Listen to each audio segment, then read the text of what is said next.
Hello दोस्तों, board exam with Pankaj में आप सभी का स्वागत है। 10th का जो त्रैमासिक परीक्षा हुआ है 28 जून 2025 को, उसका ऑब्जेक्टिव प्रश्न सभी को अच्छे से देखने वाले हैं। यह वीडियो उन छात्रों के लिए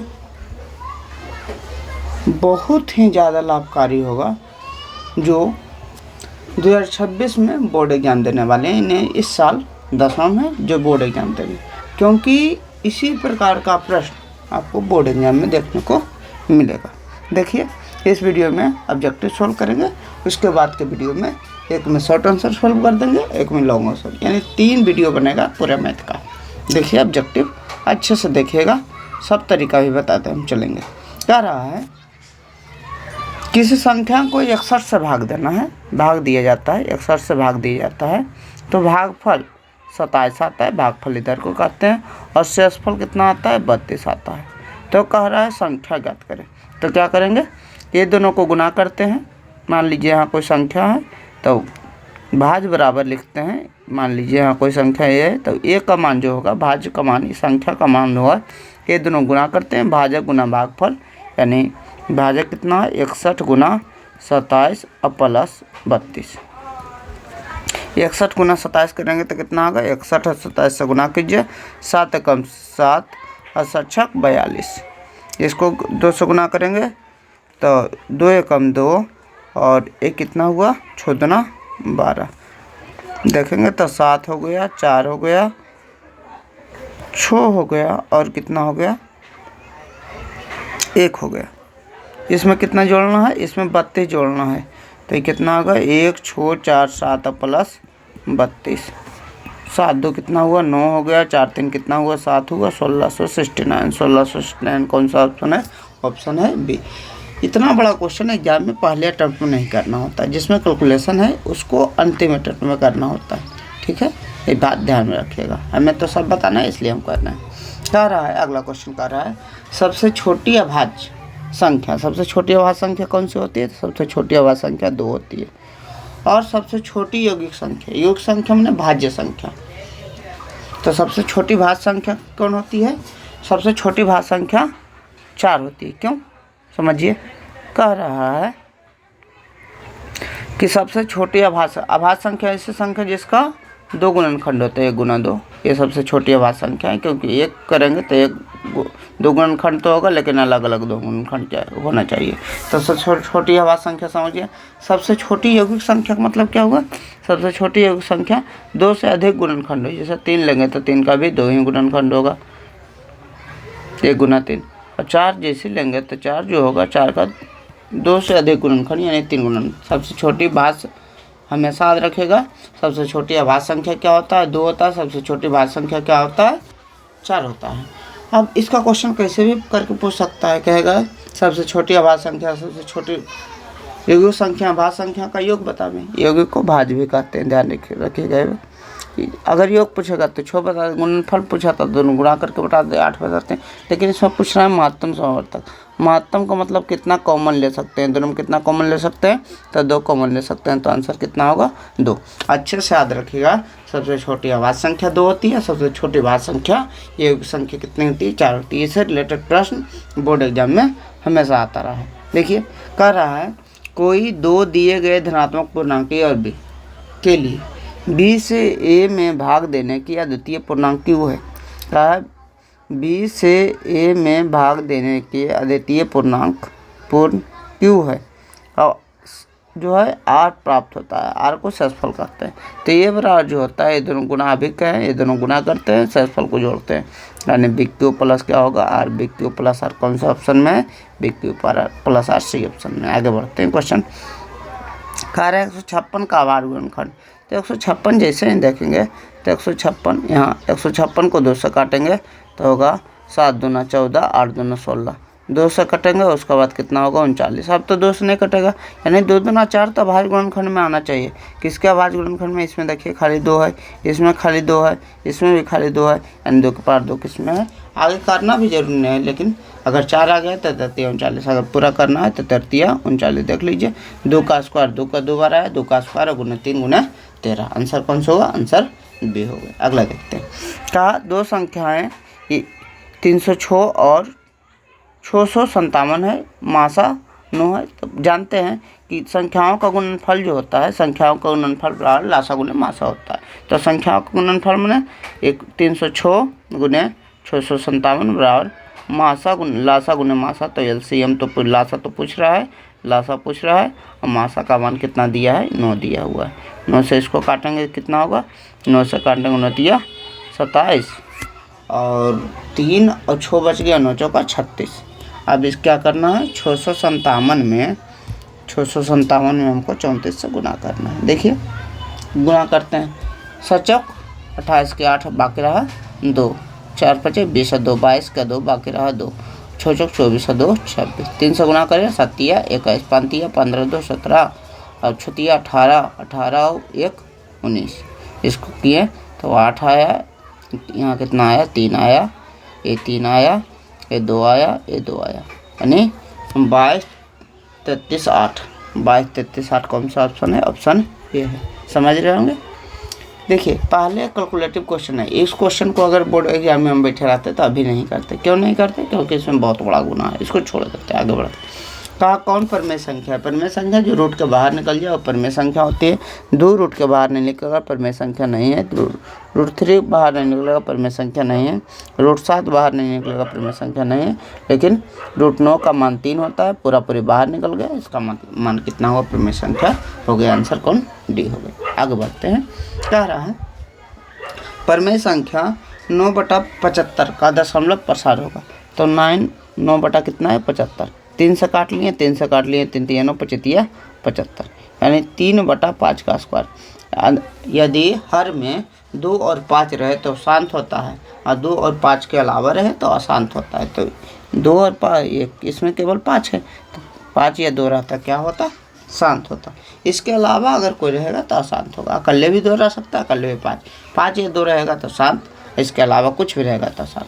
अगला क्वेश्चन जो कह रहा है 3x² + 5x - 2 का शून्य ज्ञात करना है। देखिए अगर आप गुणनखंड करने में लगे तो शून्य ज्ञात करना थोड़ा टफ हो सकता है। तो इसके लिए तरीका क्या है? इसके लिए तरीका 2 चीज़ निकाल लीजिए हमेशा, अल्फ़ा + बीटा और इंटू अल्फ़ा इंटू बीटा। इसका फार्मूला होता है -b/a, इसका फार्मूला होता है c/a। तो -b/a, b का मान इस a होता है, b होता है, a कितना होता है c। तो -b/a माइनस 5 बटा कितना होगा? 3, -5/3। पहले गुणनफल से ही चेक कीजिएगा, गुणनफल से चेक करना आसान होता है। c/a -2/3। पहले गुना करके देखिए, जो भी आपके ऑप्शन में दिया हुआ है उसको गुना करके देखिए कितना आना चाहिए। अल्फा इंटू बीटा गुना -2/3। तो -2/3 कहाँ से आएगा? ये तो माइनस प्लस है दोनों, तो प्लस ही रहेगा। क्या माइनस गुना माइनस क्या होगा? प्लस हो जाएगा। या तो ऑप्शन इसमें आ सकता है या ऑप्शन इसमें आ सकता है। 2 ऑप्शन में -2/3 इसमें भी जना रहा है, -2/3 गुना करेंगे इसमें भी जना रहा है। अब जब मान लीजिए अल्फा इंटू बीटा इन्हें गुणा करने से ऑप्शन नहीं खत्म हुआ तो जोड़ बाद में देखेंगे। जोड़ करने से किसमें -5/3 आ रहा है, तो इसको जोड़ करके देखेंगे। तो इसको जोड़ करके लघुत्तम 1 लेंगे और जोड़ करके देखेंगे तो कितना होगा? लघुत्तम 3 होगा।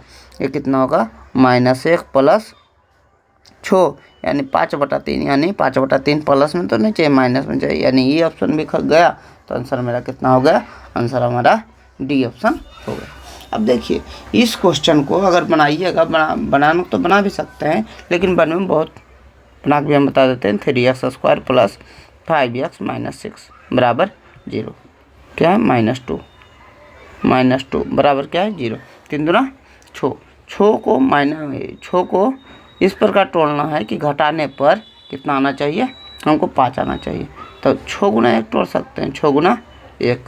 इसका मतलब घटाने पर आना चाहिए, 6 को तोड़ना है।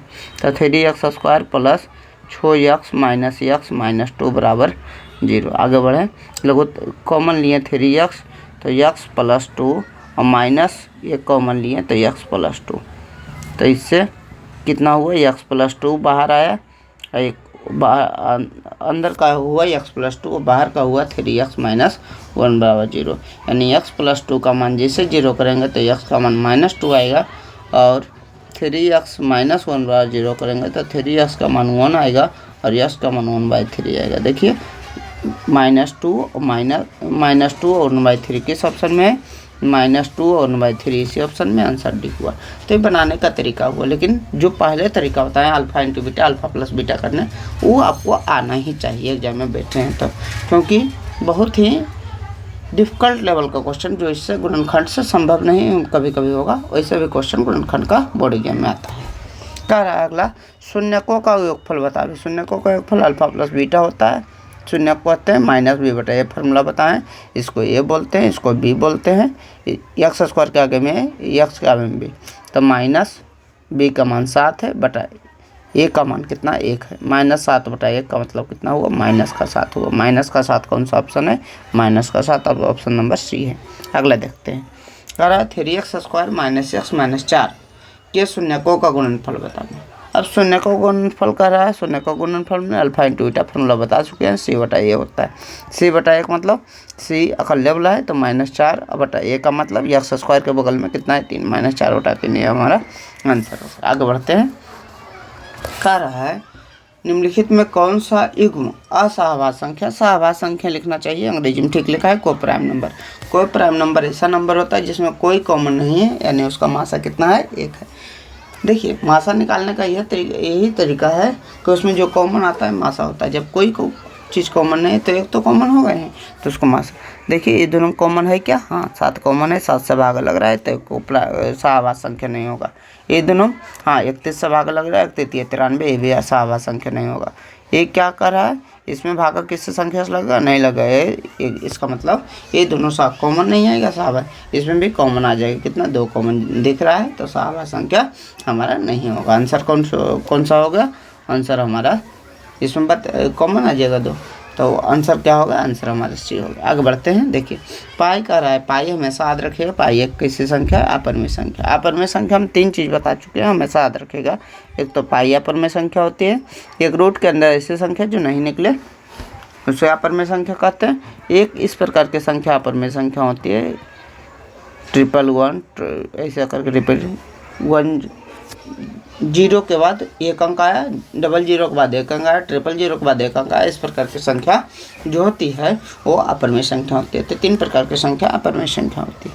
कह रहा है निम्नलिखित में किसका दशमलव प्रसार शांत है, यानी शांत है तो खोजना क्या है, हर में 2 या 5 रहना चाहिए। हर में कितना होना चाहिए, 2 या 5। देखिए 91 गुणनखंड में 2 5 तो नहीं आएगा, 80 गुणनखंड में आशा है आएगा। कैसे, देखिए अगर 80 गुणनखंड करते हैं, 2 से काटेंगे 40, 2 से काटेंगे 20, 2 से काटेंगे 10, 2 से काटेंगे 5, 2 ये हो गया, 2 5 ही आया, इसलिए क्या होगा, हमारा शांत होगा। आगे चेक नहीं करेंगे क्योंकि ऑप्शन हमारा तो एक ही होगा। अगला देखते हैं, कह रहा है क्वेश्चन कि px का मान इतना है, p1 का मान पूछ रहा है। px का मान लिखा हुआ है, px बराबर x square -3x minus 2x और -3 p ऑफ -1, यानी x का मान कितना -1 रख दिया, -1 का स्क्वायर -2 इंटू -1 और -3, -1 का स्क्वायर 1 होगा, माइनस क्या होगा +2 और -3, यानी 3 में 3 की जाएगा कितना होगा 0। आंसर कौन सा, आंसर हमारा डी है। आगे बढ़ते हैं, देखिए कह रहा है कि यदि किसी बहुपद का शून्यक -2 और -3 है तो बहुपद। एक तरीका तो है प्रोसेस का तरीका क्या होता है कि x square minus alpha plus beta into x plus alpha beta formula होता है। बहुपद द्विघात बहुपदी का फार्मूला या द्विघात समीकरण का फार्मूला होता है। जब शून्यक दे रहे हैं तो x square minus alpha plus beta into x plus alpha beta. अब इस पर बैठा दीजिए, x square minus alpha plus beta दोनों को जोड़ेंगे, -2 -3 कितना हुआ -5 इंटू एक्स और प्लस अल्फ़ा इंटू बीटा दोनों गुना करेंगे तो माइनस माइनस क्या होगा प्लस, प्लस का कितना होगा 6, तो x square minus minus plus होगा 5x प्लस 6। ये तो ऑप्शन आ गया। अगर मान लीजिए आपको ये फार्मूला आते तो अच्छी बात है, अगर नहीं आते तो भी क्वेश्चन को बनाया जा सकता है। क्यों, कैसे जब भी इस प्रकार के क्वेश्चन रहे, शून्यक दिल रहे या उसके बाद समीकरण अंदर है या समीकरण पहले दिल रहे उसके बाद शून्यक, दोनों शून्यक हमसे पूछे, तो उसके लिए तरीका हम बता चुके हैं कि अल्फा प्लस बीटा निकालिए, अल्फा इंटू बीटा निकालिए। अल्फा इंटू बीटा पहले निकाल लीजिए। अल्फा इंटू बीटा यहाँ कितना आ रहा है, अल्फा इंटू बीटा हमारा 6 आ रहा है। गुणा करेंगे तो शून्यक कितना 6 आएगा। किसमें 6 आ रहा है अल्फा इंटू बीटा, फार्मूला क्या बोलते हैं, अल्फा इंटू बीटा बराबर सी बटा ए फार्मूला बोले, सी बटा ए। किसमें, ये तो -6 आ जाएगा, सी बटा ए -6/1 ये नहीं हो सकता है, -6/1 ये भी नहीं हो सकता है। उसके बाद ये 6/1 हो सकता है, ये 6/1 हो सकता है। उसके बाद अगर दो ऑप्शन हमको पता लग रहा है कि सी और डी कोई हो सकता है, तो अल्फा प्लस बीटा निकाल लीजिए। अल्फा प्लस बीटा कितना होगा, दोनों अगर शून्य को जोड़ेंगे क्वेश्चन से, तो क्वेश्चन दोनों शून्य को जोड़ेंगे कितना होगा, -2 -3 -5 आएगा। किससे -5 ही आएगा। अल्फा इंटू बीटा का फॉर्मूला क्या होता है, अल्फा इंटू बीटा का फॉर्मूला -5 आएगा। इसका फॉर्मूला -b/a होता है। अगर -b/a फॉर्मूला लगाएं तो कौन सा समीकरण, दो समीकरण जो बचा है उससे -5 आता है। देखिए ये तो करेंगे -b/a माइनस और -5/1, ये +5 आएगा। -5 खोज रहा है तो ये तो नहीं होगा, तो आंसर हमारा कौन सा हो गया, आंसर हमारा डी हो गया। इस प्रकार का भी आइडिया आप बनाते चलिए आगे बढ़ते हैं। अगला कह रहा है त्रिभुज ABC में कह रहा है बी समकोण है। बी कितना है, 90 डिग्री। देखिए ABC में बी बीच वाला कोण जो होता है, ABC ऐसे दल रहा है तो बीच वाला कोण कितना है, 90 है। उसके बाद कह रहा है साइन BAC, मान लीजिए ए यहाँ क्या है, सी है, यहाँ ए है, कोई भी दिक्कत नहीं। BAC यानी एक कोण का मान साइन में कह रहा है, तो साइन थीटा का फॉर्मूला होता है लंब बटा कर। तो लंब ए के लिए लंब कौन होगा, ए के सामने लंब जो होता है सामने होता है, तो क्या हो गया, BC या CB बटा AC। कौन है, कर्ण 90 डिग्री सामने AC, BC बटा AC कौन सा ऑप्शन है, BC बटा AC। आंसर क्या है, ए है। आगे बढ़ते हैं।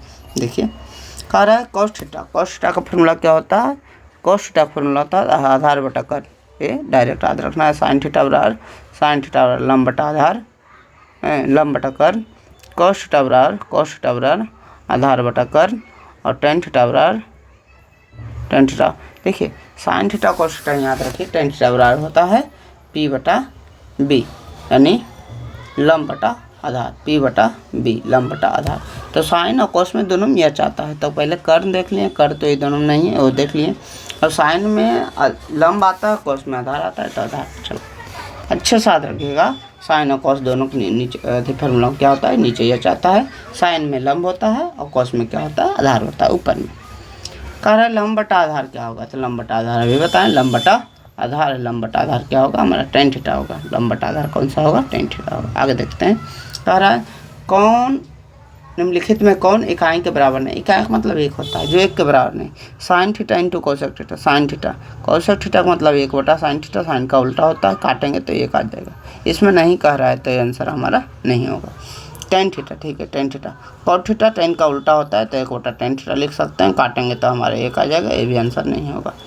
कॉस थीटा जो होता है इंटू सेक थीटा, एक कॉस का उल्टा होता है, सेक जो होता है कॉस का उल्टा, 1 बटा कॉस थीटा लिखेंगे, ये भी आंसर हमारा नहीं। तो आंसर हमारा कौन सा होगा, क्यों, क्योंकि साइन थीटा टेन का फॉर्मूला अगर भी लगाइएगा साइन थीटा बटा कॉस थीटा होता है, कट यार नहीं, तो एक तो ये नहीं आएगा। तो आंसर हमारा कह रहा है जो 1 के बराबर नहीं है उसको टिक कीजिए। तो 3 को तो 1 के बराबर है, चौथा 1 के बराबर नहीं है। ध्यान कैसे रखिएगा, ध्यान रखिएगा, अगर उल्टा चीज़ से गुना करते हैं तो 1 आता है। साइन का उल्टा कोसेक था, 1 आ गया, टेन का उल्टा कॉट था, 1 आ गया, कॉस का उल्टा सेक था, तो 1 आ गया। जब भी उल्टा चीज़ से 2 का उल्टा 1 बटा 2 है, गुना करेंगे तो हमारा कितना आएगा, 1 आएगा।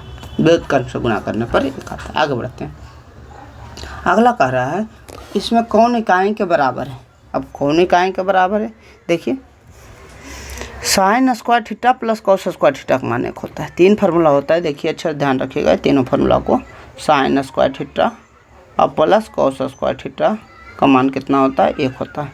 1 होता है cosec square theta minus cot square theta, इसका मान भी 1 होता है।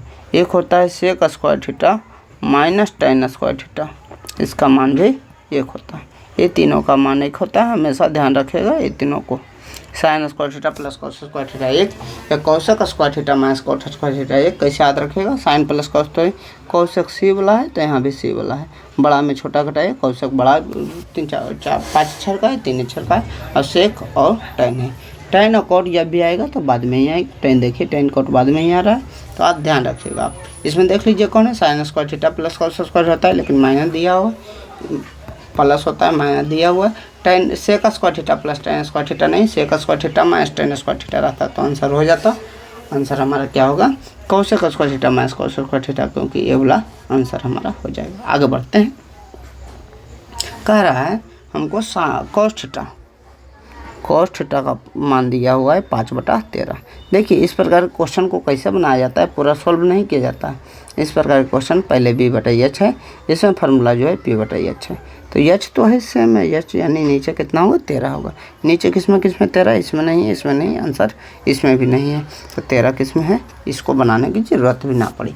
अगर मान लीजिए 2 गुम भी होता तो p का मान देखते, p का मान मान लीजिए 2 गुम होता तब p का मान कितना, p का मान 5 तो नहीं होता, दूसरा ऑप्शन देखते तब p का मान 12 है। सही है। आगे तक कह रहा है साइन थीटा बराबर कॉस थीटा है, तो साइन थीटा बराबर कॉस थीटा है तो थीटा का मान कितना होगा, तो याद रखिए 1/2 √1/2 माने 1/√2 1/2 जो होता है 45 के मान पर आता है, तो इसलिए 45। अगर बनाना भी चाहते हैं तो कैसे बनाइएगा, लिखल है साइन थीटा बराबर कॉस थीटा, गुना कुछ किसी में कर सकते हैं, कोई दिक्कत नहीं। साइन थीटा गुना में तो भागा में जाएगा, कॉस थीटा बराबर कितना होगा 1। साइन थीटा बटा कॉस थीटा होता है टेन थीटा बराबर कितना होगा 1। हमेशा याद रखिएगा फार्मूला होता है साइन थीटा बटा कॉस थीटा बराबर टेन थीटा होता है। इसका उल्टा फार्मूला होता है, होता है कॉस थीटा बटा साइन थीटा जो होता है वो होता है हमारा कॉट थीटा के बराबर होता है। ये फार्मूला है, ध्यान रखिएगा। तो साइन बटा कॉस टेन हो, और टेन में 1 जो होता है थीटा का मान 45 पर आता है। कितना होता है 45 पर, टेन में 1 का मान आता है, आंसर क्या होगा 45 डिग्री। आगे बढ़ते हैं। कह रहा है समकोण त्रिभुज में समकोण के सामने वाली भुजा क्या होती है। अब ये बताएं, समकोण त्रिभुज में समकोण के सामने वाली भुजा इसको कर्ण बोलते हैं, और कोण के सामने वाली भुजा को क्या बोलते हैं, लंब बोलते हैं, लंब। तो आंसर क्या होगा, समकोण के सामने यानी 90 के सामने वाला भुजा बोल रहा है, तो आंसर क्या होगा कर्ण होगा। साइन 30 का वैल्यू पूछ रहा है, हमेशा याद रखिए साइन 30 का वैल्यू क्या होता है 1/2 आता है। कैसे, इसका भी हम तरीका बता चुके हैं, अगर देखोगे तो साइन 30 का वैल्यू को कैसे याद रखना है उसके लिए हम बताएं। साइन 30 का साइन या कॉस आवे तो नीचे में 2 लिख दीजिए, साइन या कॉस आवे तो नीचे में 2 लिख दीजिए। उसके बाद देखे थे कि हमारे हाथ में कितनी अंगुलियाँ हैं, 5 अंगुलियाँ हैं। देखिए ऐसा करके 5 पार लेते हैं। ये नीचे 0 है, ये 30 है, उसके बाद 45 है, उसके बाद 60 है, उसके बाद कितना है 90 है। अब साइन हमको निकालना है तो ऊपर में √ओवर देना है, और साइन निकालना है तो जो भी चीज़ है 30 के नीचे लिखना है। साइन का मतलब पाप होता है, और पाप से आदमी नीचे जाता है, तो इससे नीचे वाला देखेंगे तो 30 के नीचे कितनी अंगुलियों की संख्या है, अंगुलियों की संख्या 1 है, खाली 0 वाला है तो इसको 1 लिखेंगे, 1/2। अगर आपको याद है तो अच्छी बात है, और नहीं याद है तो निकालना। मान लीजिए साइन 60 हमको लिखना है, साइन 60 तो नीचे में 2 लिख देंगे, नीचे में 2 लिख देंगे। उसके बाद इसके नीचे 60 के नीचे देखेंगे अंगुलियों की संख्या, तो 60 के नीचे के 45 वाला है, उसके बाद 30 वाला है, और 1 0 वाला है, यानी 3 अंगुली हैं। तो ये हमारा हो गया याद करने का तरीका। देखिए समझिएगा। वैसे कह रहा है सेक 60। अब सेक में क्या बताए थे, सेक जो होता है कॉस का उल्टा होता है। देखिए इसको भी निकाल के हम दिखा देते हैं इसे से। मान लीजिए कॉस 60, सेक 60 पूछा तो कॉस 60 निकालें। कॉस 60 में क्या, साइन में देखते हैं नीचे वाले अंगुलियों की संख्या, कॉस में देखते हैं ऊपर वाले अंगुली, नीचे तो 2 लिख देते हैं, और कॉस में देखते हैं ऊपर वाले अंगुलियों की संख्या। तो 60 तो ये ना है, ये है, इसके ऊपर में कितना अंगुलियाँ है, इसके ऊपर में 90 वाले खाली अंगुली है, तो 1 है √1, तो 1 कितना हुआ 2। तो ऊपर में √ओवर जो अंगुली की संख्या आएगा वो लिखना है। साइन में नीचे वाली अंगुली की संख्या गिनना है, कॉस में ऊपर वाली अंगुली की संख्या गिनना है, तो 1/2। और सेक है, सेक कॉस का उल्टा होता है, 1/2 का उल्टा क्या होगा 2 होगा। अगर आपको अच्छे से टेबल याद है तो कोई ज़रूरत नहीं है सब ट्रिक की। अगर टेबल नहीं आते आपको याद करने में दिक्कत होती है तो इसमें ट्रिक आप अपना सकते हैं। अगला कह रहा है समकोण त्रिभुज की सबसे बड़ी भुजा क्या कहलाती है। तो समकोण त्रिभुज की सबसे बड़ी भुजा को कर्ण कहते हैं या कर्ण कहते हैं। तो कह रहा है समकोण त्रिभुज की सबसे बड़ी भुजा या 90 डिग्री सामने का भुजा को क्या कहते हैं, तो कर्ण कहते हैं। कौन पाइथागोरस ट्रिपलेट है पूछ रहा है, कौन पाइथागोरस ट्रिपलेट नहीं है। तो 3 का स्क्वायर कितना होता है, 3 का स्क्वायर हमारा 9 होता है, 4 का स्क्वायर 16 होता है और 5 का स्क्वायर 25 होता है। देखिए 16 9 जोड़ेंगे तो 25 हो जाएगा, यानी पाइथागोरियन ट्रिपलेट है। तो ये हमारा नहीं होगा, नहीं पूछ रहा है। 5 का स्क्वायर 25 होता है, 12 का स्क्वायर कितना होता है 144 होता है, 13 का स्क्वायर जोड़ेंगे 169 होता है, जोड़ के 6 कितना होगा 5 4 9 हो गया, 12 2 कितना 14 2 कितना होगा 16 हो गया। ये भी पाइथागोरियन ट्रिपलेट है, नहीं पूछ रहा है आंसर, तो ये नहीं है। अगला देखिए इसमें क्या है, 20 का स्क्वायर कितना होता है 400 होता है, 21 का स्क्वायर 441 होता है, 29 का स्क्वायर 841 होता है, यानी जोड़ेंगे तो आ जाएगा हमको पाइथागोरियन ट्रिपलेट। ये भी है और नहीं है तब जब 3 है तो 1 नहीं होगा, क्योंकि 7 का स्क्वायर जो होता है 7 का स्क्वायर कितना होता है 49 होता है, इसका स्क्वायर 24 का स्क्वायर जो होता है वो कितना होता है 576 होता है। अगर जोड़ेंगे 625 आएगा, लेकिन इसका स्क्वायर जो होता है 625 ना 676 होता है, इसलिए अगर बराबर हो मान लीजिए 25 रहता तो पाइथागोरियन ट्रिपलेट हो जाता है। आगे बढ़ते हैं, कह रहा है पाइथागोरस प्रमेय किस प्रकार के त्रिभुज से संबंधित है। तो पाइथागोरस प्रमेय क्या है, समकोण त्रिभुज में कर्ण का जो वर्ग होता है, कर्ण का वर्ग, कर्ण माने यक्ष है 90 के सामने, अन्य दो भुजाओं के वर्गों के योग के बराबर होता है। तो कौन त्रिभुज में कहें, समकोण त्रिभुज में। समकोण त्रिभुज कौन सा ऑप्शन है, ऑप्शन हमारा डी होगा। आगे बढ़ते हैं, कह रहा है किसी त्रिभुज ABC में बी द्वारा कौन सी भुजा निरूपित की जाती है। तो बी द्वारा कहें ABC है, ABC है। तो देखिए ए के सामने छोटा ए से निरूपित करते हैं, बी के सामने छोटा बी और सी के सामने छोटा है। तो बी द्वारा कह रहा है कौन सी भुजा, तो बी द्वारा कौन भुजा होगा, हमारे AC भुजा है, बी द्वारा AC। तो AC कौन सा है, CAC हमारा भुजा ए है। अगला कह रहा है साइन स्क्वायर 60। वैल्यू देखिए धीरे धीरे करते हैं, आपको बार बार वैल्यू का अभ्यास करते करते आपको वैल्यू आ जाना चाहिए। साइन 60 का वैल्यू होता है √3/2 का होल स्क्वायर प्लस cos 30 का वैल्यू भी होता है √3/2 का होल स्क्वायर। तो साइन 60 cos 30 यानी कितना हुआ 3/4, इसका लघुत्तम स्क्वायर करेंगे तो √3 का स्क्वायर 3 और 2 का स्क्वायर 4, ये भी 3/4 आएगा। तो 4 लघुत्तम लेके 3 कितना होगा 6, काटेंगे तो कितना होगा 3/2। 3/2 कौन सा ऑप्शन है, 3/2 आंसर हमारा बी। आगे बढ़ते हैं, कह रहा है 3 और -4 किस चतुर्थांश में स्थित है।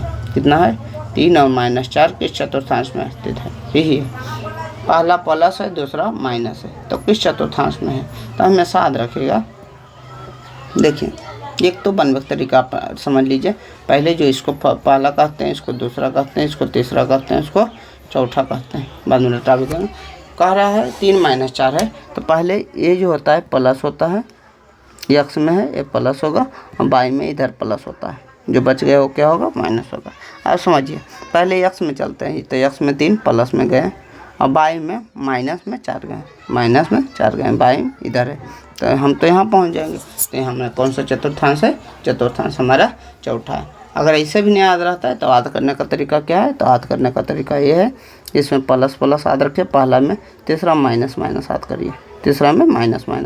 अब सेकेंड है, अब सेकेंड का मतलब ऐसा याद रखिए 2 नंबरिया काम है, 2 नंबरी मैंने गलत काम है, तो माइनस शुरू में आ जाए प्लस होगा, तो इसमें प्लस होगा, इसमें क्या होगा माइनस होगा। ये खाली 2 याद कर लीजिए कि शुरू में जो होगा 2 नंबरिया काम है तो माइनस होगा, 2 नंबरी मैंने गलत काम, तो माइनस और प्लस क्या होगा 2 होगा, प्लस माइनस कितना होगा 4 होगा।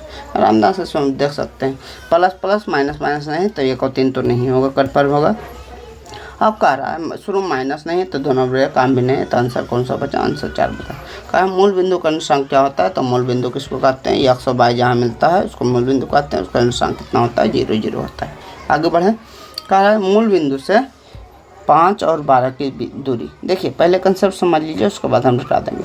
मूल बिंदु का मतलब कितना हुआ 0 0 हुआ, 5 और 12 कहीं 5 12 मान लीजिए, यक्स में 5 गया, बाई में 12 गया, यहाँ 5 और 12 हो गया, इसकी दूरी कह रहा है।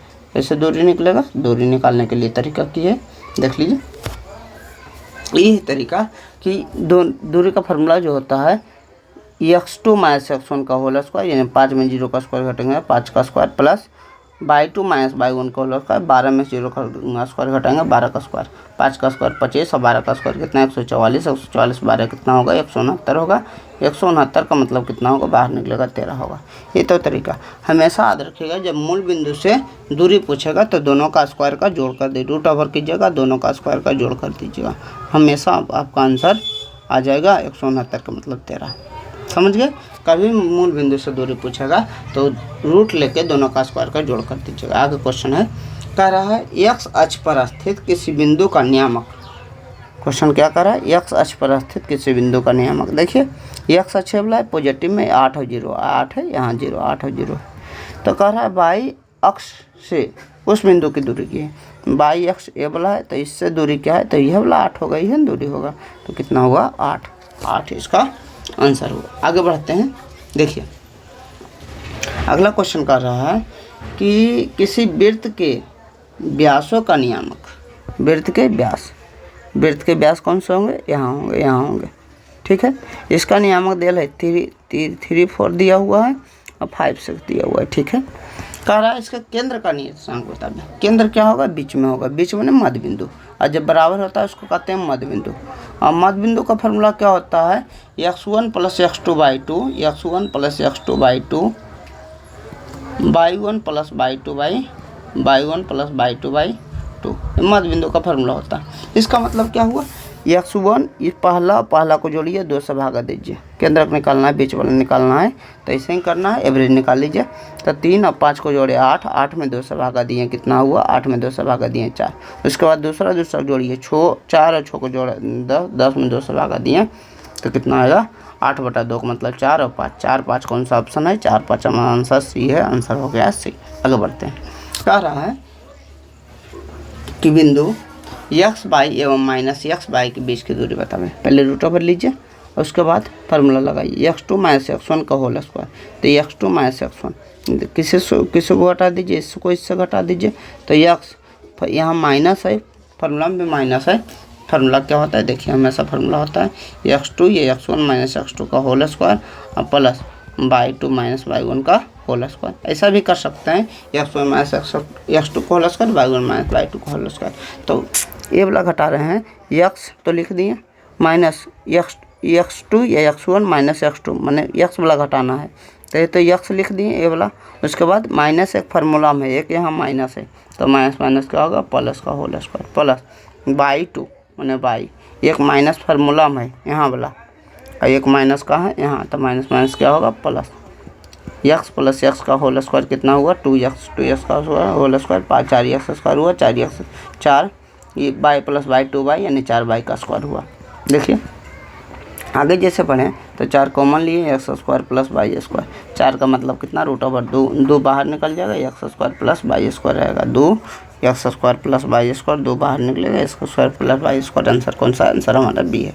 कह रहा है x अक्ष पर किसी बिंदु का व्यापक रूप है। तो x अक्ष पर जब बिंदु है, देखिए x अक्ष पर कोई बिंदु है, x अक्ष पर बिंदु है या y अक्ष पर बिंदु है, अक्ष पर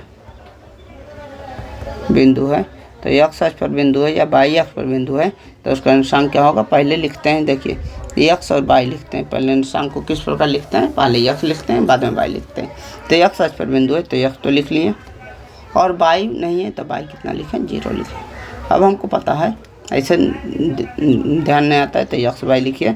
उसके बाद देखिए x तो है तो x को रहने दीजिए और जो नहीं है उसको हटा के 0 कीजिए। x y लिखे, यहाँ x y लिख लिए। उसके बाद कह रहा है y x है तो y x तो रहेगा तो x इसमें नहीं है तो x का मान 0। तो इसे याद रखिएगा, x अक्ष पर जो बिंदु का निर्देशांक होता है x 0 होता है और y अक्ष पर बिंदु का निर्देशांक 0 y होता है। x क्या कर रहा है, x अक्ष पर कह रहा है तो आंसर क्या होगा, x और 0 होगा। आगे बढ़ते हैं। कह रहा है किस चतुर्थांश का भुज धनात्मक और कोटि ऋणात्मक होता है। यानी पहला प्लस, भुज का मतलब पहला x वाला होता है, कोटि का मतलब माइनस। प्लस माइनस किस में होगा, देखिए प्लस पहला माइनस तेरसा, पहला तेरसा हटा यानी पहला तेरसा नहीं हो सकता है। दूसरा में बोले 2 नंबर ये काम है तो शुरू में ही गलती होगा, ये भी नहीं होगा तो आंसर क्या होगा, 4 होगा। आगे बढ़ते हैं। कह रहा है कि शीर्ष 0 0 3 0 0 4 से बने त्रिभुज की परिमिति बतावें। क्या बोल रहा है, 0 0, यहाँ 0 0 होता है और कितना है 3 0, 3 0 यहाँ हो गया, 0 4 0 4 यहाँ हो गया। कह रहा है त्रिभुज की परिमिति, तो ये तो हमारा 3 आ गया कन्फर्म हो गया, ये हमारा कितना हो गया 4 आ गया कन्फर्म हो गया। उसके बाद ये 90 डिग्री है, तो 3 और 4 से कर्ण भी निकाल सकते हैं, √3 का स्क्वायर प्लस 4 का स्क्वायर कितना आएगा 5 आएगा। परिमिति का मतलब क्या होता है, तीनों भुजा का जोड़, तो 4 और 3 7 और 5 कितना होगा 12, आंसर क्या हुआ 12। ध्यान रखिए इस प्रकार का क्वेश्चन एग्जाम में हमेशा आता रहता है। कह रहा है कि बिंदु 3 5 से की x अक्ष से दूरी बता। देखिए अगर x अक्ष बोलेगा, x अक्ष को भुज बोलते हैं, x अक्ष को क्या बोलते हैं भुज, और y अक्ष को क्या बोलते हैं, y अक्ष को कोटि बोलते हैं। क्या बोलते हैं कोटि। भुज का मतलब पहला, कोटि का मतलब दूसरा।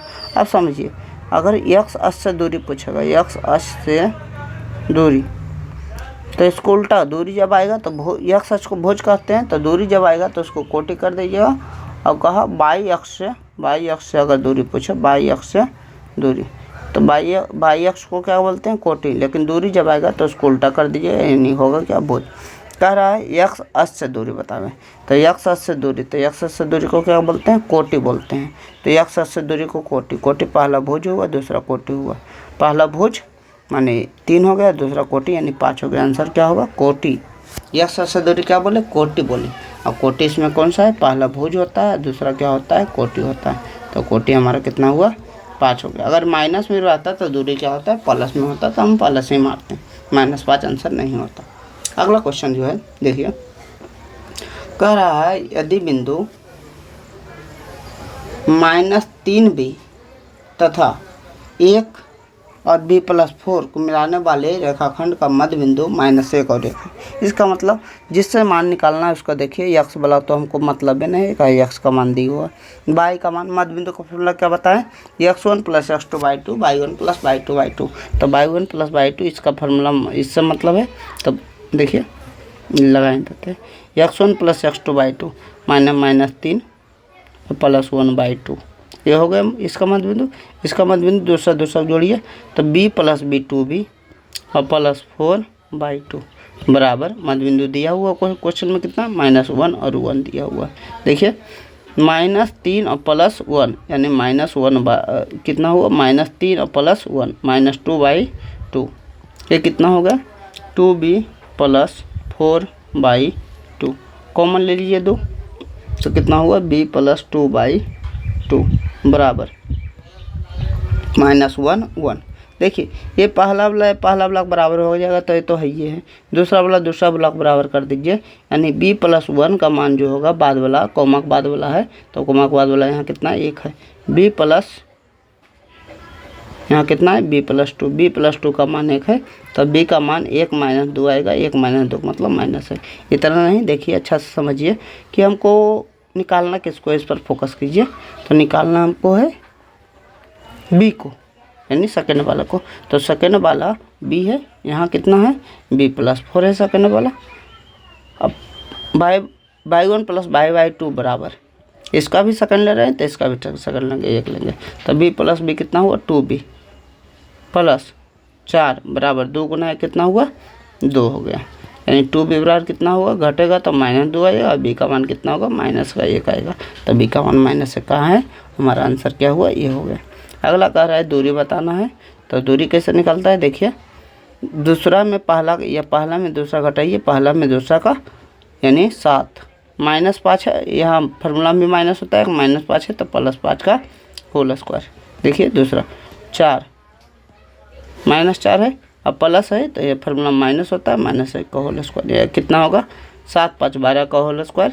अब -4 रुपया कट जाए, 1 रुपया कट जाए, यानी 5 रुपया, -5 का होल स्क्वायर।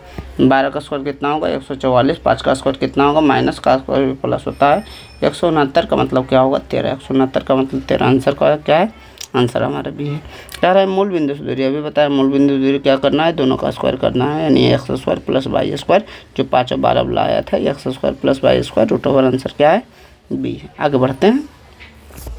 कहा भुज ऋणात्मक है, भुज का मतलब पहला ऋणात्मक है, दूसरा क्या है धनात्मक है। अभी क्या है प्लस रहेगा, पहला माइनस रहेगा, तीसरा अगर सूर्य में गलत हो जाए, 2 नंबरी काम हो जाए तो क्या होगा, दूसरा होगा, आंसर क्या होगा इसका दूसरा का, सूर्य में माइनस आ गया।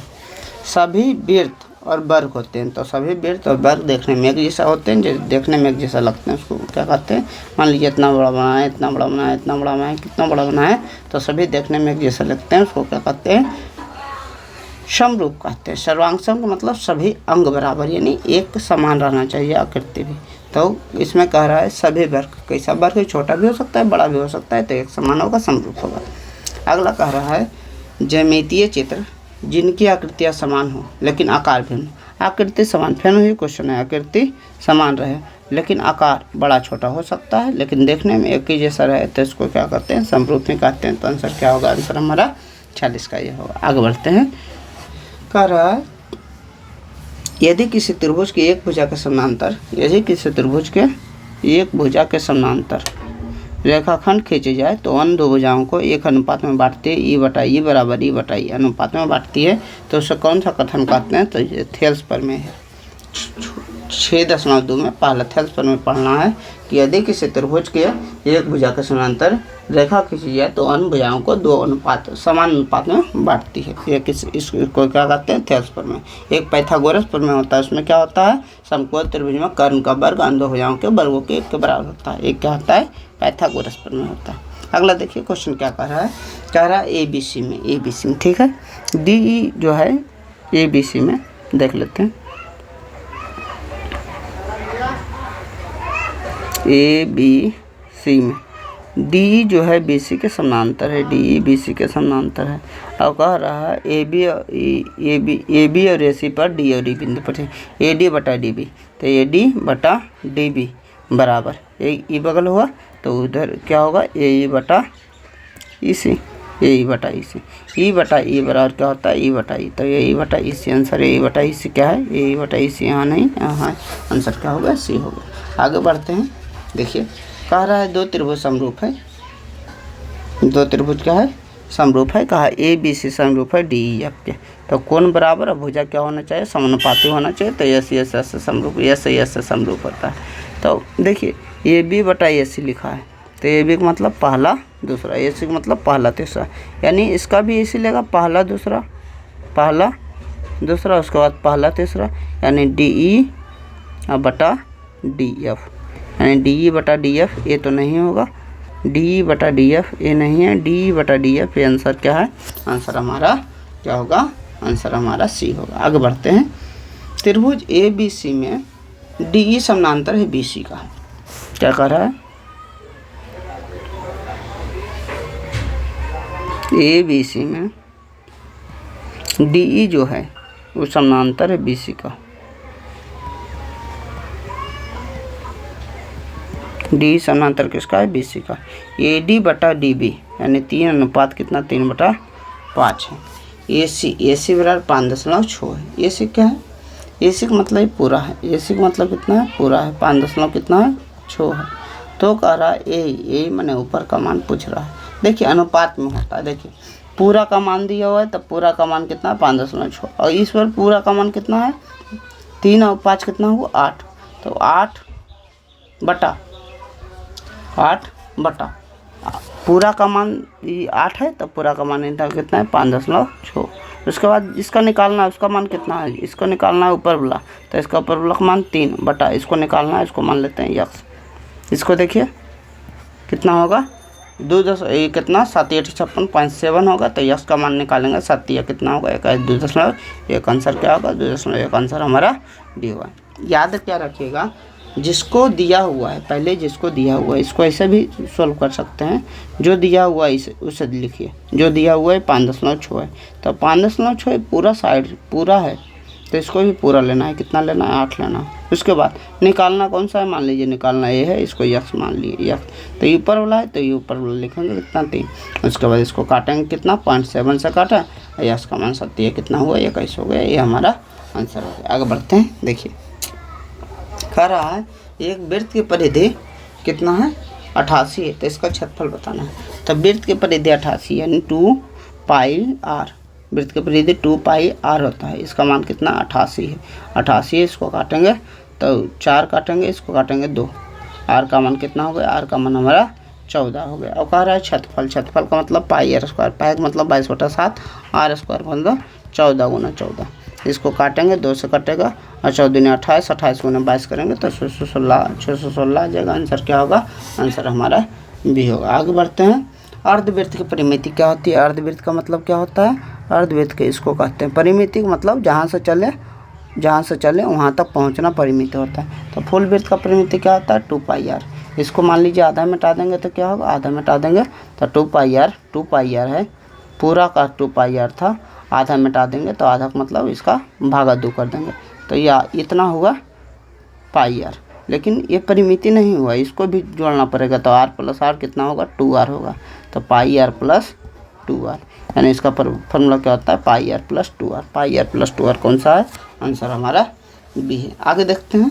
3 sec 30 यानी cos 30 का जो मान होता है √3/2 होता है, तो sec 30 का मान 2/√3 होगा, इसका होल स्क्वायर प्लस 4 tan 45 का मान 1 होता है, 1 का होल स्क्वायर 3 2 का स्क्वायर 4 होगा बटा √3 का स्क्वायर 3 होगा प्लस 4 3 से 3 कटा 4 4 कितना हुआ? 8। आंसर कौन सा होगा? आंसर हमारा सी होगा। आगे बढ़ते हैं। देखिए कह रहा है थीटा कोण वाले त्रिज्य खंड का क्षेत्रफल। त्रिज्य खंड का क्षेत्रफल क्या होता है? त्रिज्य खंड ये होता है, तो इसका क्षेत्रफल क्या होगा? तो θ/360 और क्षेत्रफल है तो πr²। θ/360 πr²। आंसर हमारा क्या होगा? आंसर हमारा बी होगा। कह रहा है किसी वृत्त की 2 त्रिज्याओं एवं संगत, किसी वृत्त की 2 त्रिज्या एवं संगत चाप ये हो गया या ये भी हो गया, से घिरा क्षेत्र क्या कहलाता है? तो उसको त्रिज्य खंड कहते हैं। क्या कहते हैं? त्रिज्य खंड कहते हैं। तो त्रिज्य खंड आंसर क्या होगा? सेक्टर आंसर बी हो गया। अगला देखिए, कह रहा है कि 21 सेंटीमीटर त्रिज्या वाले 120 केंद्रीय कोण वाला त्रिज्य खंड का परिमाप। देखिए अब देखिए ये क्वेश्चन में थोड़ा अच्छा क्वेश्चन है, अच्छा समझिएगा। कह रहा है 120 केंद्रीय कोण है, केंद्रीय कोण का मान कितना है? 120 बन रहा है, 120 डिग्री बन रहा है। इसका त्रिज्य खंड का परिमाप चाहे तो त्रिज्य खंड का परिमाप का मतलब इसको जोड़ेंगे और ये चाप भी लेंगे तो ये त्रिज्य खंड का परिमाप। तो चाप की लंबाई का जो सूत्र होता है θ/360 × 2πr तो θ/360 × 2, थीटा का मान कितना है? थीटा का मान 120 है, 120/360 × 2, पाई का मान 22/7। आर का मान कितना है? आर का मान हमारा कितना दिया हुआ है? 21 दिया हुआ है। 7 या 21, 3 यहाँ से कटा, उसके बाद इसको 3 यहाँ से कटे, 3 यहाँ से काटे, कितना हुआ? 44 हमारा हुआ। लेकिन ये 44 खाली चाप की लंबाई, अगर चाप की लंबाई इसका पूछता है चाप की लंबाई तो हमको कितना आता? ये हमको 44 आता। लेकिन ये पूछा नहीं है, हमको पूछा क्या है? इसका परिमाप चाहिए, तो ये तो 44 हो ही गया। उसके बाद 1 21 है, ये भी 21 है, जहाँ चले वहाँ पहुँच जाना है। 44 हो गया, 21 हो गया, 21 हो गया, यानी 44 + 21 + 21 यानी 44 + 42 का मतलब 86 हमारा आंसर होगा। ये अच्छा क्वेश्चन है, अच्छे से ध्यान रखिए। अगर चाप की लंबाई पूछा तो θ/360 2πr, लेकिन अगर त्रिज्य खंड का परिमाप पूछेगा तो ये दोनों को भी जोड़ना पड़ेगा, +2r करना पड़ेगा। जिस पर कभी कौन सा क्वेश्चन में किए हैं? अभी जो किए हैं ये क्वेश्चन में, जिसमें अर्धवृत्त का परिमाप पूछ रहा था, πr + 2r किए। परिमाप का मतलब साफ स्वरूप ध्यान क्या रखना है? परिमाप को मतलब ध्यान रखना है कि जहाँ से चले वहाँ तक पहुँच जाना है घूर फिर के, उसको क्या कहेंगे? परिमाप। अगला कह रहा है area of quadrant of circle having circumference 22 centimetre. कह रहा है एक चतुर्थांश का क्षेत्रफल ज्ञात करना है जिसका 22 सेंटीमीटर परिधि वाले वृत्त, यानी वृत्त कितना है? वृत्त की परिधि कितना है? 22, तो 22 है तो वृत्त का परिधि होता है 2πr, पाई का मान 22/7। इससे काटेंगे तो आर का मान कितना आ गया? 7/2। अब कह रहा है इसका चतुर्थांश का क्षेत्रफल चाहे। चतुर्थांश का क्षेत्रफल कितना? चतुर्थांश में 90 डिग्री बनेगा कौन? चतुर्थांश इसको काटते हैं जब 4 बार, तो कौन कितना बनेगा? 90। θ/360 त्रिज्य खंडी है, θ/360 × πr², पाई मतलब 22/7, r² का मतलब कितना है? r का मतलब 7/2 है, 7/2 का होल स्क्वायर, यानी 7/2 × 7/2 लिख सकते हैं। 7 से 7 काटेंगे, इसको 4 से काटेंगे, उसके बाद कितना आएगा? 22 हमको, इसको 2 से भी कट सकता है, 2 से काटिए 11, 11 × 7 = 77 हमको 8 आएगा 77/8। कौन सा ऑप्शन है? Option C. अच्छा क्वेश्चन है, आगे देखिए। कह रहा है बाहरी त्रिज्या आर है, आंतरिक त्रिज्या कितना छोटा आर है, तो अंगूठी का क्षेत्रफल यानी बलय का क्षेत्रफल कह रहा है। तो बलय का क्षेत्रफल मान लीजिए एक है, इसका त्रिज्या आर है, इसका त्रिज्या कितना है, बड़ा वाला आर है, और कह रहा है इसका क्षेत्रफल। तो इसका क्षेत्रफल कैसे निकलेगा? बड़ा वृत्त के क्षेत्रफल, बड़ा वृत्त के क्षेत्रफल यानी पाई आर स्क्वायर माना छोटा वृत्त का क्षेत्रफल, तब तो ये बलय का क्षेत्रफल निकलेगा। छोटा वृत्त का क्षेत्रफल, बड़ा वृत्त के क्षेत्रफल में छोटा वृत्त को क्षेत्रफल घटा देंगे तो यही बचेगा। बड़ा में से छोटा निकाल लेंगे, इसको बाहर निकाल लेंगे तो हमारा यही बचेगा। तो पाई कॉमन ले लिए, r square minus r square, answer हमारा कितना हो गया? Pi r square minus r square, answer हमारा बी हो गया। आगे बढ़ते हैं, देखिए कह रहा है एक अर्धवृत्ताकार चांद का परिमाप। अब ये बताएं, अर्धवृत्त का परिमाप होता है पाई आर प्लस 2r। इसका मान कितना दिया हुआ? 36 दिया हुआ है। तो r तो कॉमन हो गया, इसका 22/7, पाई का मान 22/7 प्लस 2 बराबर कितना हुआ? 36। अब देखिए r इंटू कितना होगा? 22 से कम 22 और 7 दूना 14, 22-14 लघुत्तम लीजिएगा तो जोड़िएगा 36/7 और 36 से जाएगा, r बराबर कितना होगा? 7। कह रहा है त्रिज्या नहीं कह रहा है, व्यास कह रहा है। तो त्रिज्या का दुगुना क्या होता है? इसको त्रिज्या कहते हैं, इसको व्यास कहते हैं। 7 कितना हुआ? 14। आंसर क्या होगा? आंसर हमारा बी हुआ। आगे देखते हैं, कह रहा है किसी त्रिभुज की माध्यिका एक ही बिंदु पर होकर जाती है। माध्यिका का मतलब क्या होता है? त्रिभुज की माध्यिका का मतलब सामने की भुजा को दो बराबर भागों में बांटने वाली जो रेखा होती है उसे माध्यिका कहते हैं। इसको इसे बांट देगा, इसको बांट देगा, इसको क्या बांट देगा? इसे बांट देगा। कह रहा है ये कोई क्वेश्चन जो कह रहा है किसी त्रिभुज की माध्यिका एक ही बिंदु से होकर जाती है, एक ही बिंदु जा रही है, ठीक है। यह प्रत्येक माध्यिका को किस अनुपात में बांटती है? ये बिंदु जो प्रत्येक माध्यिका को 2:1 में बांटती है। याद करने का 9th का एक थ्योरम था, 2:1 में बांटती है। आंसर क्या होगा? आंसर हमारा बी होगा। माध्यिका, हर एक माध्यिका एक दूसरे को जो जिस बिंदु पर काटती है 2:1 में बांटती है, यानी ऊपर वाला 2 होगा, नीचे वाला 1 होगा। ये मान लीजिए हमारा 10 सेंटीमीटर होगा तो नीचे वाला 5 होगा। ये हमारा 20 सेंटीमीटर होगा तो नीचे वाला क्या होगा? 10 होगा। इससे है, यानी शीर्ष से केंद्र अथी उसको क्या कहते हैं? गुरुत्व केंद्र तक 2 होता है, उसके बाद 1 होता है। अगला देखिए, कह रहा है किसी त्रिभुज के भुजाओं को लंब संविभाजक एक ही बिंदु से होकर जाते हैं, क्या कहलाते हैं? कहा किसी त्रिभुज के भुजाओं के लंब संविभाजक। लंब संविभाजक का मतलब यहाँ प्रकार रखें, ऐसे काट दें, ऐसे काटें, यहाँ प्रकार रखें, ऐसे लंब संविभाजक हो गए। 90 डिग्री भी हो गया, आधा भी बट गया। अगला भी इसी प्रकार की है, यहाँ से रखें, यहाँ काटें, यहाँ रखें, यहाँ से रखें, यहाँ काटें, ऐसा करके मिलाएं, यहाँ लंब संविभाजक हो गया। इससे बाहर त्रिभुज बनता है। इससे क्या होता है? बाहर त्रिभुज बनता है, इसलिए इसको परिकेंद्र कहते हैं। परि माने बाहर, बाहर वाले वृत्त का केंद्र, बाहर वाले वृत्त का केंद्र परिकेंद्र। अब अच्छा से सभी समझ लीजिए। अंतः केंद्र का मतलब अगर कोण का संविभाजक, कोण आधा आधा बढ़ जाएगा, मान लीजिए 60 है तो 30 बढ़ जाएगा, तो कोण का संविभाजक मिलेगा तो उसको कहेंगे अंतः कोण। अगर पूछ देगा कि कोण का संविभाजक मिलेगा तो उसको क्या कहेंगे? अंतः कोण। तो वो कोण का संविभाजक, कोण का समद्विभाजक, ये क्या होगा?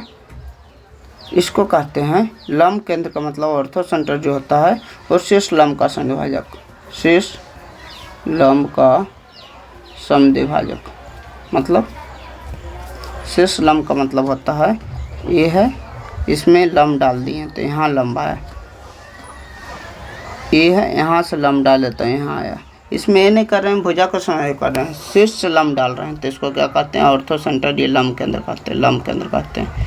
यही तो समझ गए हैं, ठीक है। लंब संविभाजक, भुजा का लंब संविभाजक को परिकेंद्र कहते हैं। और माध्यक का कटान बिंदु, माध्यक का कटान बिंदु, माध्यक कभी समझा चुके हैं, जो ऊपर सामने की भुजा बराबर बांटती है, इसको क्या कहते हैं? केंद्रक कहते हैं। तो माध्यक कटान बिंदु को केंद्रक कहते हैं। सब चीज़ याद रखिएगा कि कोण के कटान बिंदु क्या कहते हैं? अंतः केंद्र कहते हैं। शीर्ष लंब के कटान बिंदु को लंब केंद्र कहते हैं।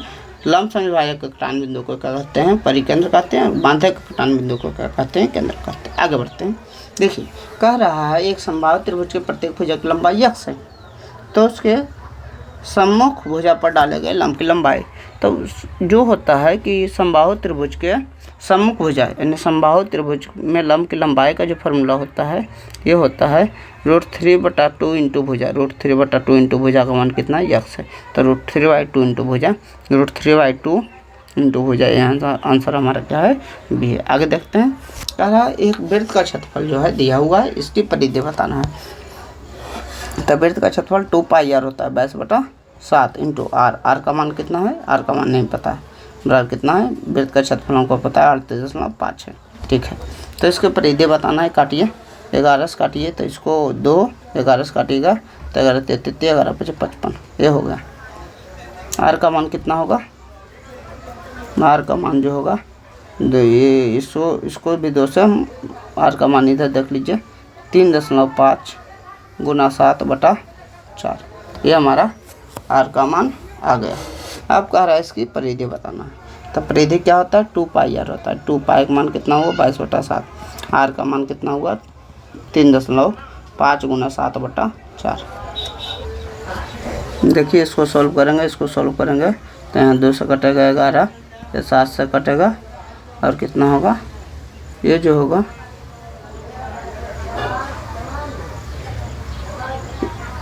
ये तो 11 हो गया और ये दोनों गुना करेंगे 7 हो जाएगा। देखो 77/2, 77/2। कोई दिक्कत हो गया, देखिए अच्छा से एडजस्ट कर लेते हैं एक बार। आओ, क्या कह रहा है, कह रहा है वृत्त का क्षेत्रफल यानी पाई आर स्क्वायर बराबर क्षेत्रफल दिया हो, गलती हम फॉर्मूला लगा चुके हैं थे, इतना है। तो 2 से काटेंगे कितना होगा, 11 से काटे तो 11 से 11 5 55, 11 से काटते हैं। आर स्क्वायर का आर का मान जो होगा 3.5 और गुना 7/2, ये 7/2 तो 3.5 होगा। आर का मान 3.5, क्यों, क्योंकि ये भी 3.5 होगा। आर स्क्वायर का मान 3.5 गुना 3.5, तो आर का मान कितना होगा 3.5। अब परिधि पूछ रहा है यानी 2 पाई का मतलब 22/7 इंटू आर। आर का मान कितना होगा 3.5, जिससे 2 कटेंगे, इधर 2 कटेगा, कितना होगा हमारा 22 आंसर होगा। ये वृत्त की परिधि होगा। अगला कह रहा है एक वृत्ताकार की परिधि 242 मीटर है, तो इसका क्षेत्रफल। इस प्रकार का अगर क्वेश्चन आता है, क्योंकि छोड़ना भी क्वेश्चन रहता है, तो इस प्रकार कैलकुलेटिव क्वेश्चन को अंतिम करने का कोशिश कीजिए। कह रहा है परिधि 2 पाई आर, 2 पाई का मान 22/7, आर का मान कितना है निकालना है, बराबर 200 कितना है 42 है। चलिए इसको काटिए, 22 से कम 22 और 22 से कम 22, 11 आ गया, 11 से कट गया। इसको 2 अब तो नहीं कटेगा, तो आर का मान कितना हुआ, आर का मान जो हुआ 11 गुना 7/2, ये आर का मान हमारा आ गया। अब कह रहा है इसका क्षेत्रफल पाई आर स्क्वायर होता है, तो 22/7 आर स्क्वायर यानी 11 गुना 7/2, ये आर हो गया, 11 गुना 7/2 आर गुना आर स्क्वायर हो गया। देखिए 7 से 7 जाएगा, 7 से 7 जाएगा, उसके बाद 11 से जाएगा, कितना होगा, इनको 2 बार में कट जाएगा। उसके बाद देखिए अब एक चीज़ तो कन्फर्म ध्यान दीजिएगा कि 2 से जब कटेगा तो पॉइंट में आंसर आएगा। अब पॉइंट में आंसर यहाँ 1 है, या तो ये आएगा या तो इनमें से कोई नहीं हो सकता आंसर, तो हम ज़्यादा लगा दीजिए वो आंसर होगा कि नहीं। तो 11 से 77, 11 गुना 7 कितना है, 11 से 77 हो गया। 11 गुना 11 कितना होगा 121, 77 गुना 121 करेंगे तो हमको लगभग कितना आएगा 77, कर लीजिए एक बार। 121 गुना 77, 7 से करेंगे तो 7 दूना 14 और 7 कम 7 1 8 यानी 847। इसको ऐसा करेंगे तो 7 हो गया, कितना हो गया 4 और 11 12 1 13 9 9317, 9317 में बटा 2 है, 2 से भाग देंगे तो पूरा आएगा 4658.5 आ जाएगा। आंसर क्या होगा, आंसर हमारा सी होगा। आगे बढ़ते हैं, कह रहा है यदि 2 वृत्तों की परिधियों का अनुपात, परिधि जो होता है मीटर में होता है 2:3, इसका क्षेत्रफल का अनुपात, क्षेत्रफल जो होता है मीटर स्क्वायर में लिखा जाता है, तो 2 का स्क्वायर 4 और 3 का स्क्वायर कितना होगा 9, 4:9। आंसर क्या होगा, आंसर हमारा सी होगा। अगला देखिए, कह रहा है एक पहिया की त्रिज्या 0.25 मीटर है, 11 किलोमीटर तय करना है, 11 किलोमीटर, तो 11 गुने किलोमीटर में 1000 मीटर होता है, इतना मीटर तय करना है। और वृत्त की एक चक्कर में जो वृत्त की परिधि जाएगा, तो वृत्त की परिधि कितना होता है 2 पाई का मतलब 22/7 है, आर का मतलब कितना है 0.25 है, लिख लीजिए 2 गुना 22/7 गुना 0.25। मान लीजिए कि हमको कहे कि 25 मीटर जाना है, एक चक्का एक बार में जो चलता है 5 मीटर चलता है, तो भागे देंगे तभी पता लगेगा 5 चक्कर में जाएंगे। इसी प्रकार पूरा दूरी में हम एक चक्कर बड़ा दूर से भाग देती है। एक चक्कर का मतलब वेट की परिधि। अब देखिए इसको काट के देखिए, इसको काटेंगे तो इसको जैसे ही काटेंगे देखिए 11 दूनी क्या होगा 22 होगा, 2 हो गया, 2 दूना 4 और इससे गुना करेंगे तो पूरा 1 आ जाएगा। ये 7 जाएगा ऊपर और नीचे क्या होगा 1, 0 तो बैठेगा, यानी 7 पर कुछ 0 आएगा, यानी आंसर क्या होगा 7000 के आसपास आएगा। देखिए नीचे क्या होगा 1 हो गया, ये 7 ऊपर जाएगा, 7 गुना 1000 कितना होगा, आंसर हमारा 7000 पूरी आ जाएगा। तो आंसर क्या होगा 7000। अब कह रहा है साइन कितना है, साइन 63। अब साइन 90 माइनस थीटा जो होता है वो होता है हमारा कॉस थीटा। क्या होता है साइन 90 माइनस थीटा का साइन, इसको लिख सकते हैं 90 माइनस 63 आएगा, यानी कितना घटाना पड़ेगा 27 बटा एगो को नहीं बदलना है cos 27। Sine 90 minus theta cos theta होता है, थीटा की जगह कितना है 27 बटा कॉस 27। कॉस 27 में कॉस 27 से भागा देंगे, सेम चीज़ में भागा देते हैं तो ये करता है। आंसर क्या है, आंसर हमारा सही है। अगला देखिए tan 60 का मान √3 होता है, tan 0 का मान 0 होता है। किसी भी चीज़ में 0 घटाते हैं तो ये चीज़ आ जाता है, यानी 4 में 0 गया, 4 रह गया, √3 हो गया। अब देखिए कह रहा है tan theta plus cot theta है। tan थीटा फॉर्मूला क्या होता है, tan थीटा फॉर्मूला होता है, यहाँ बना देते हैं sin थीटा बटा cos theta plus cos theta बटा sin थीटा। इसको जैसे सोल्व करेंगे तो यहाँ साइन गुना साइन क्या होगा साइन स्क्वायर थीटा, और यहाँ कॉस गुना कॉस क्या होगा कॉस स्क्वायर थीटा, और बच्चे नीचे sine theta into cos theta उत्तम लेंगे तो इसको ऊपर तो 1 हो जाएगा और sine theta into cos theta होगा।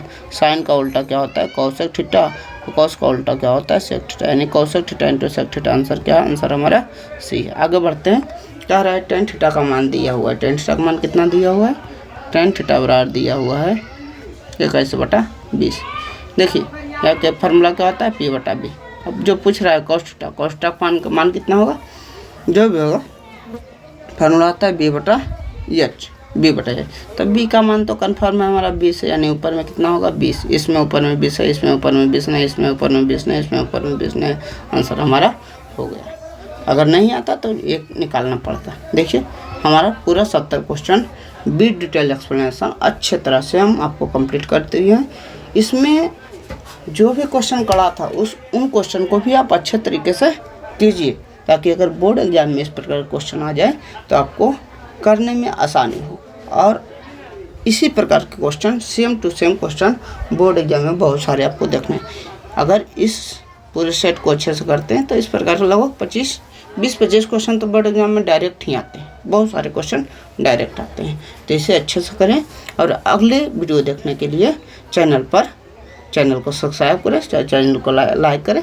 अगर ये वीडियो अच्छा लगा तभी लाइक करें। Thank you so much for watching, thank you.